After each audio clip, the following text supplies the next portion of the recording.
Now I've got a pretty quick intro for you today because this fly has no history. I don't even think it really has a name. It's just the next one I'm putting in my spring brook trout dry fly box. It is a little reminiscent of one called the lime green Trude with the tail and the body how it is, and the white calftail as a wing tied Trude style. Now if you don't have any dry flies like this tied Trude style in your box, I would encourage you to give them a shot.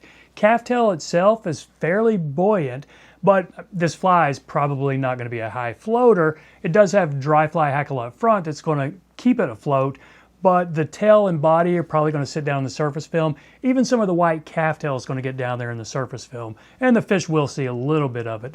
But what's just as important to old guys like us with glasses, we will be able to see this fly from a pretty long way off. Now it is not a hard tie, but I think it's a pretty cool one. So there it is in the vise. My next brook trout dry fly attractor pattern, kind of a lime green Trude. So this one, I've got a black rib on it. I'm going to change it up for this one and go with a yellow rib. See if that looks any better. So since I'm going to use a yellow rib, I'm going to use yellow as my tying thread. Just catch it on somewhere up here in the first third, bring it back to the start of the bend. And for the tail, I'm going to use moose body hair. About 8 or 10 fibers, put it in my stacker. Okay, that worked. I got a couple of rogue ones there though. And let's go about a body length. This stuff's not real hollow, so it's not going to flare too much. Okay, I like that. Now I'm going to leave this in so that it'll thicken up my body just a little bit. Not too far forward, maybe halfway, because I've got two more components going on up front. And that last one you saw in the vise at the beginning, I was crowding the eye a little bit. It was still fishable, but it was a little bit ugly. So let's see if we can make this one a little prettier.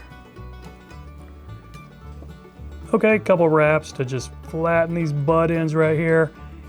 And now some lime green floss. This is a Danville. It's 2 strands of a 4-strand floss, and each one is 300 denier, so it's kind of thick. All right, now let's take our thread to the back, catch this body material into the back, kind of lay that off to the side, and now what I'm going to do is create a little, almost a dubbing loop. Just pull it down, wrap this up, and now I can park my thread back up here. And this yellow, which is looking kind of similar to that green, we'll see if it's going to look okay, but yeah, who knows.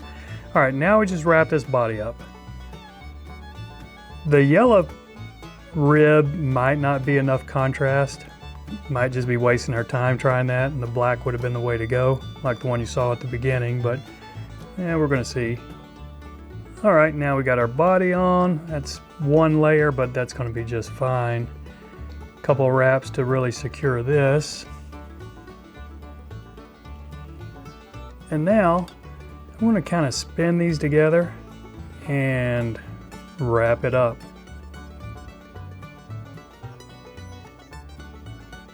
And as you can see, that is not putting much of a rib at all. Oh well. Don't always win them. Go ahead and catch this off. Now for the Trude part of the fly, just some white calftail. Go ahead and put a little tuft in your stacker. Now this doesn't always stack very well, but sometimes it does okay. Yeah, that looks fine. Now let's catch this in at least a body length, maybe halfway to down that tail. Do a pinch wrap right there. And I don't really want it laying too flat. If it does lay flat, you can lift it up, put a wrap under it. I'm not going to worry about it. I'm just going to snip the front off about as low as I can get it. Now just some dry fly hackle. I'm going with grizzly. I think whatever color you want would be fine here. All right, now let's catch this in right here at the back of the head.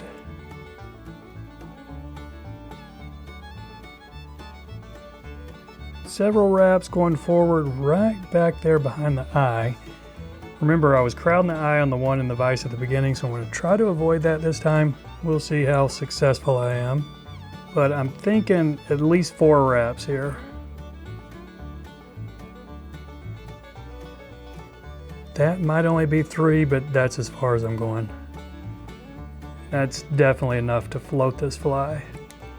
All right, there we go. And we've left our eye plenty open.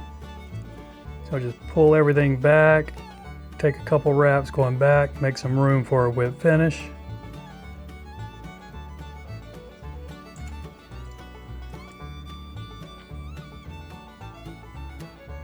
All right, now critiquing this one, the head looks okay, but I think we needed the black thread for the rib.